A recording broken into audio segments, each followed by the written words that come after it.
Habían caído sobre Egipto 9 plagas, 9 juicios que el Señor había hecho en contra de Egipto y del faraón su rey. 9 juicios para demostrar quién era el verdadero Dios y para poder rescatar o liberar a su pueblo. Pero había un requisito muy especial para que su pueblo fuera liberado, y era introducir al Cordero en cada una de las casas.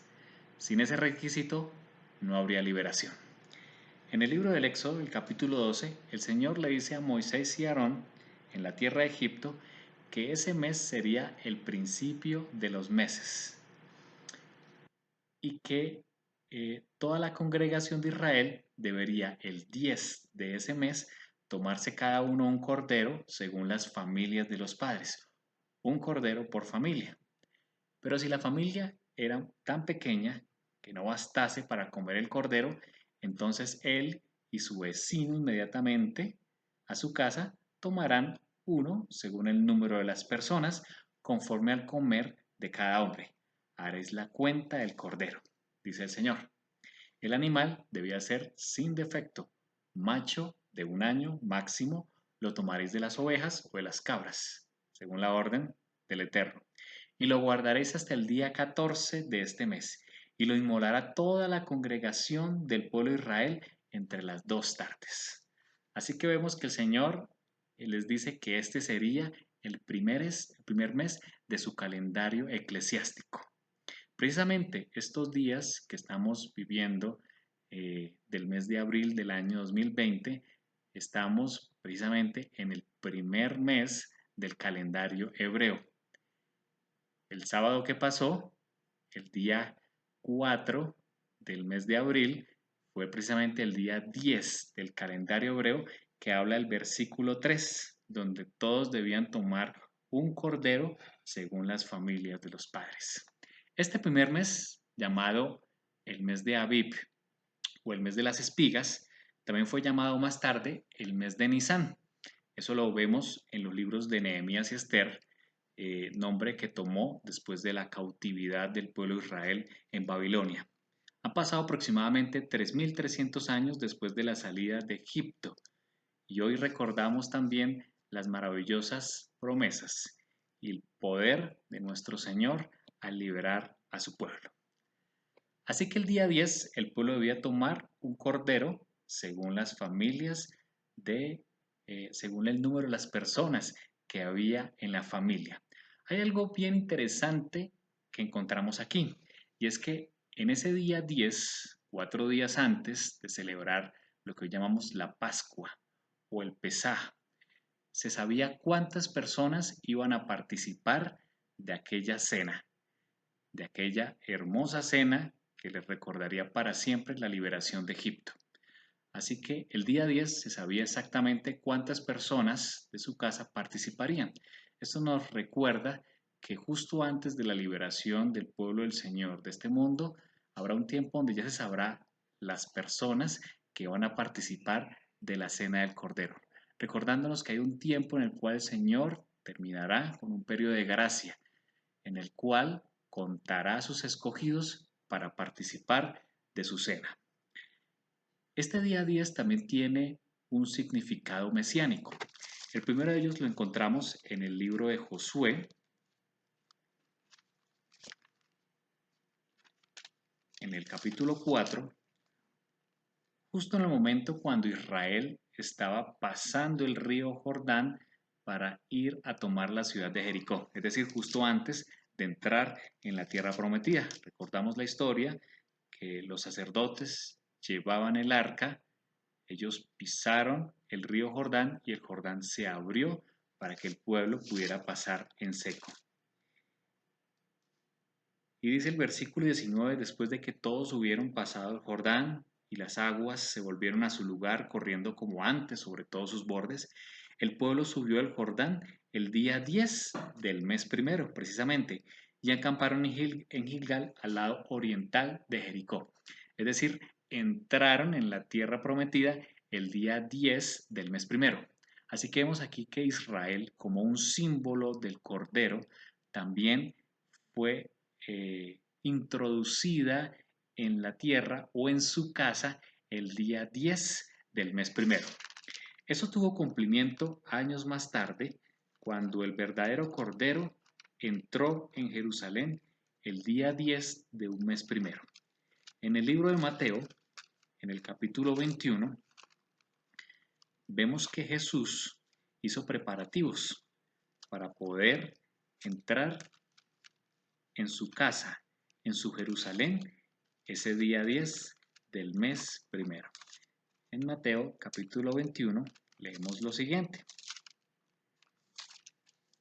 Cuando se acercaron a Jerusalén y vinieron a Betfagé, que es una aldea cercana, al monte de los olivos, Jesús envió 2 de sus discípulos, diciéndoles, id a la aldea que está al frente de vosotros, y luego hallaréis una asna atada y un pollino con ella.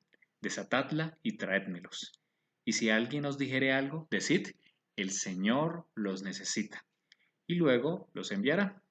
Todo esto aconteció para que se cumpliese lo dicho por el profeta cuando dijo, decid a la hija de Sión, he aquí tu rey viene a ti, manso y sentado sobre un asna, sobre un pollino, hijo de animal de carga.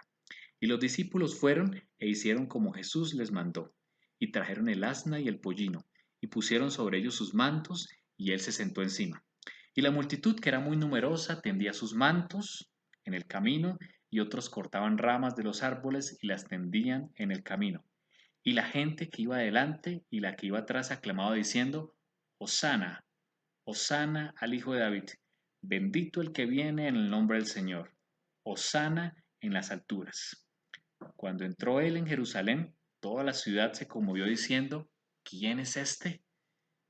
Y la gente decía, este es Yeshua o Yahshua, el profeta de Nazaret de Galilea. Aquí vemos que Jesús hizo preparativos ese día 10 del primer mes, años posteriores a la salida de Egipto por parte de Israel, para él también ser el cumplidor de esta profecía que vimos en Éxodo, el capítulo 12. Y el verdadero Cordero, así como fue simbolizado años atrás, entró en Jerusalén. Y Jesús tomó todos los preparativos, como lo vemos en el capítulo 21, cuando envía a sus discípulos a buscar un pollino, dándoles la razón específica que si les preguntaban que por qué desataban el pollino, les dijeran porque el Señor lo necesita y lo devolverá. Además se cumple la profecía de Zacarías capítulo 9, versículo 9, cuando el profeta dice inspirado, he aquí tu rey viene a ti, manso y sentado sobre un asna, sobre un pollino, hijo de animal de carga. Así que los discípulos hicieron como el Señor les mandó y montaron a su Señor en aquel pollino. El Señor entró en Jerusalén. Los discípulos estaban muy alegres, pensaban que se iba a cumplir lo que ellos más anhelaban, y era que Jesús se proclamara rey. Jesús sabía lo que le esperaba, pero también sabía que estaba cumpliendo una profecía.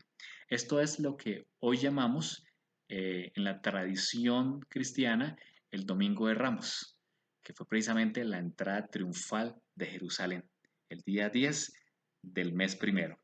Y la multitud dice que era muy numerosa y tendía sus mantos en el camino, otros cortaban ramas de los árboles y la tendían en el camino, y gritaban y aclamaban al Señor diciendo, Hoshiana, que quiere decir Hosana al Hijo de David, bendito el que viene en el nombre del Señor. Estas palabras que dijeron los israelitas en aquel momento, aclamando al Señor, era un canto muy conocido en las fiestas, especialmente en la fiesta de la Pascua que se acercaba. En el Salmo 118 es un salmo que utilizaban los israelitas para cantar en ocasión de la Pascua, diciendo en el versículo 25, oh Jehová, sálvanos ahora, te ruego, oh Jehová, que nos hagas prosperar ahora. Bendito el que viene en el nombre de Yahshua. Bendito el que viene en el nombre del Señor. Así que estas personas, estos israelitas aclamando al Señor, estaban aclamando al verdadero Cordero que estaba ingresando. Estaban aclamando al Cordero de Dios que venía a dar gracia, que venía a libertar justo en el día 14 de ese mes. Al entrar Jesús en Jerusalén hizo varias cosas. Vemos en el capítulo 12 del libro de Juan, donde también se relata la entrada triunfal de Jerusalén. En el versículo 20 vamos a encontrar varios grupos de personas que se acercaron a Jesús o a Yeshua con un propósito. Los israelitas, antes de celebrar la Pascua, entre el día 10 y el día 14, examinaban al cordero. El cordero era introducido y debían verificar que cumplía con las características que el Señor había mandado. Y era que fuera de máximo un año, que además fuera sin defecto, como lo relata Malaquías, que no fuera cojo, que no fuera ciego, que no tuviera ningún defecto, que fuera sin tacha. Jesús fue sometido al mismo examen durante estos 4 días. Son los 4 días que estamos viviendo durante esta semana antes del Pesá en el día 14. Y en el versículo 20 del capítulo 12 de Juan vemos que primero se acercaron unos griegos entre los que habían subido a adorar a la fiesta diciendo, Señor, queremos ver a Yeshua, queremos conocer al Mesías. En el libro de Lucas nos da más detalles acerca de estos grupos de personas que se acercaron a Jesús. Lucas el capítulo 19, a partir del versículo 45, vemos que Jesús, después de aquella entrada triunfal en Jerusalén el día 10 del primer mes, entró al templo y comenzó a echar fuera a todos los que vendían y compraban en él, diciendo, mi casa es casa de oración, mas vosotros la habéis hecho cueva de ladrones. Así que el Señor durante estos últimos 4 días, número 1, limpió el templo. El templo era un lugar donde se había corrompido, donde las balanzas y las pesas no eran justas, donde el cambio de moneda no era justo, donde no se aceptaban las ofrendas que humildemente traían las personas a celebrar la Pascua a todas partes de Israel, obligándolos a que compraran los animales, propiedad de algunos, por supuesto, de los sacerdotes, y a que compraran la moneda del templo. Así estas personas se hacían ricas a costa de la fe de otras personas. El Señor quiere hacer lo mismo también durante este tiempo antes de su liberación. Quiere purificar a su pueblo, quiere purificar su iglesia, quitar todos los mercaderes de la fe y dejar solo la fe pura, la casa de oración. Fíjense en el versículo 48, el versículo 47 de Lucas capítulo 19, que dice que el Señor les enseñaba cada día en el templo, pero los principales sacerdotes, aquí vienen los sacerdotes, los escribas y los principales del pueblo procuraban matarle, así que estaban listos para examinar al Cordero. Pero dice el versículo 48 que no hallaban nada que pudieran hacerle, porque todo el pueblo estaba en suspenso oyéndole. En el mismo libro de Lucas, el capítulo 20, el versículo 19 en adelante, vemos que también se acercan los principales de los sacerdotes. Vienen otros grupos para examinar a Jesús. Y venían junto con los escribas para echar mano de él en aquella hora, porque comprendieron que contra ellos había dicho la parábola anterior que se registra en el capítulo 20, pero temieron al pueblo, y acechándole enviaron espías que se simulasen justos, a fin de sorprenderle en alguna palabra, para entregarle el poder y autoridad del gobernador. Y comenzaron a preguntarle, Maestro, sabemos que dices y enseñas rectamente, y que no haces acepción de persona, sino que enseñas el camino de Dios con verdad. ¿Nos es lícito dar tributo a César o no? Mas él, comprendiendo la astucia de ellos, les dijo, ¿por qué me tentáis? Mostradme la moneda. ¿De quién tiene la imagen y la inscripción? Y respondieron y dijeron, es de César. Entonces él les dijo, pues dad a César lo que es de César y a Dios lo que es de Dios. Y nuevamente se muestra en el versículo 26 que no pudieron sorprenderle en palabra alguna delante del pueblo, sino que maravillados de su respuesta, callaron. Quizás asimismo, cuando los israelitas examinaban el cordero 4 días antes de la Pascua y no hallaban tacha y se sorprendían, estos grupos de personas, los sacerdotes, los escribas, los fariseos, los principales del pueblo, también, sin saberlo, estaban cumpliendo la profecía. Se sorprendían al ver que no había tacha en el Mesías, en Yahshua. Sigue diciendo en el versículo 27 del capítulo 20 de Lucas, llegando entonces algunos de los saduceos, otro grupo, los cuales niegan haber resurrección, le preguntaron diciendo, Maestro, Moisés nos escribió, si el hermano de alguno muere teniendo mujer y no dejará hijos, que su hermano se case con ella y levante descendencia a su hermano. Pues hubo 7 hermanos, y el primero tomó esposa y murió sin hijos. Y la tomó el segundo, el cual también murió sin hijos. Y la tomó el tercero, y así todos los 7. Y los 7 murieron sin dejar descendencia. Finalmente murió también la mujer. En la resurrección, pues, ¿de cuál de ellos será mujer? Ya que los 7 la tuvieron por mujer. Jesús respondió y les dijo, los hijos de este siglo se casan y se dan en casamiento, mas los que fueren tenidos por dignos de alcanzar aquel siglo y la resurrección de entre los muertos, ni se casan ni se dan en casamiento, porque no pueden ya más morir, pues son iguales a los ángeles y son hijos de Dios, al ser hijos de la resurrección. Pero en cuanto a los muertos, han de resucitar. Aún Moisés lo enseñó en el pasaje de la zarza, cuando llama al Señor Dios de Abraham, Dios de Isaac y Dios de Jacob. Porque Dios no es Dios de muertos, sino de vivos, pues para Él todos viven. Respondiéndole algunos de los escribas dijeron, Maestro, bien has dicho. Así que estos saduceos, así como los demás grupos, no encontraron tacha en aquel maestro, en el Mesías. Y termina diciendo el versículo 40, y no osaron preguntarle nada más. El Señor Jesús, Yeshua, el Mesías, fue probado, fue examinado durante estos 4 días previos a la Pascua y fue hallado sin tacha, así como el cordero que era señalado cada año para esta fiesta. El verdadero cordero estaba en medio de ellos, el verdadero cordero que fue inmolado, del cual recordamos en el día 14 de este mes, que será el día 8 de abril del 2020, a través de la Pascua o del Pesaj, el maravilloso poder, la maravillosa gracia de haber venido como el Cordero Salvador. ¿Y hoy qué debemos hacer? Hoy también nosotros debemos recordar al Salvador, a Yeshua nuestro Salvador. El verdadero Cordero ya fue inmolado. ¿Qué debemos hacer durante estos días previos al Pesaj o a la Pascua? Dice Hebreos, el capítulo 12 y el versículo 2, después de hablar de la galería de los héroes de la fe, dice, puestos los ojos en Jesús, dice el Señor, puestos los ojos en Yeshua, el autor y consumador de la fe, el cual por el gozo puesto delante de él sufrió la cruz, menospreciando el oprobio, y se sentó a la diestra del trono de Dios.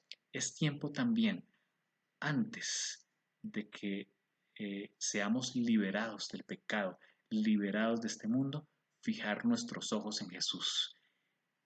A través del día 10, entre el día 10 y el día 14, así como se examinaba el Cordero, es tiempo también de que nosotros fijemos nuestros ojos en Yeshua, el autor y consumador de la fe. Solo a través de Él, de recordar su muerte, su sacrificio, su oficio sacerdotal en el cielo, como podemos obtener salvación. Es a través de contemplar al Mesías, es como nosotros somos transformados a través del Espíritu Santo. Apocalipsis capítulo 3 y el versículo 20 nos muestra de una iglesia llamada la Odisea, que tiene características similares a la iglesia de este siglo, de este momento. Y la iglesia de la Odisea tiene condiciones particulares, es una iglesia tibia, es una iglesia que se cree rica, pero no lo es, como se describe en el capítulo 3 de Apocalipsis. Y hay una característica interesante en esta iglesia, y es que Yeshua o Jesús no está en la iglesia, no ha sido introducido como el día 10 del mes primero se hacía en la Pascua. Yeshua está a la puerta. y está tocando a la puerta, dice el versículo 20, y aquí estoy yo a la puerta y llamo. Si alguno oye mi voz, dice el Salvador, y abre la puerta, entraré a él, cenaré con él y él conmigo. El Mesías quiere entrar en nuestra vida, quiere entrar en nuestros hogares. Hoy, en este siglo, debemos abrirle la puerta al Mesías, debemos introducirlo, así como el Cordero era introducido en el día 10 del mes primero, así como los israelitas cruzaron el Jordán y entraron en la tierra prometida el día 10 del mes primero, así como Yeshua entró triunfalmente en Jerusalén cumpliendo la profecía, hoy nosotros también debemos en este tiempo, como cumplidores, como guardadores de la profecía, permitir que el Cordero entre en nuestras vidas, entre en nuestros hogares. Hay una promesa maravillosa y es que Él quiere cenar con nosotros. Y es que a través del Pesaj, a través de la Pascua, a través de esta cena, estamos ensayando las bodas del Cordero. El Señor Jesús, en la última cena, le dijo a sus discípulos que no volvería a tomar el jugo de la vid hasta que estuviera en el reino de su Padre con nosotros. Así que al tomar el Pesaj, al participar de la cena de la Pascua, estamos recordando, anunciando la venida del Señor Jesucristo y también recordando que estaremos con Él en las cenas de las bodas del Cordero. El Señor quiere darnos libertad. Y así como le dio libertad a su pueblo de Israel, había un requisito del cual todos debían participar, y era separar el cordero y participar del Pesaj. Hoy el Señor quiere que nosotros también aceptemos al cordero que fue muerto por nosotros en la cruz del Calvario, el cual nos liberó del pecado, pero que también en este siglo próximamente nos liberará finalmente. Es tiempo, este tiempo que estamos viviendo es tiempo de abrir la puerta al Cordero y de fijar nuestros ojos en Él, de contemplarle para ser transformados y poder participar de la cena del Cordero. El Señor te invita a eso. Quiero que en este momento cierres tus ojos y hagamos esta oración. Nuestro Elohim, te alabamos por tu palabra. Gracias porque en tu palabra hay vida, como la vida que produjo los seres vivientes, las flores, los astros, las plantas. Esa misma voz, Señor, que fue viviente aquí en la tierra, ese verbo que se hizo carne y habitó entre nosotros. Y como cumplidor de la profecía que durante muchos años se hizo en el pueblo de Israel, en el día 10 del mes primero, al introducir un cordero sin mancha, ese cordero vino a este mundo y entró en Jerusalén ese mismo día para morir por nosotros.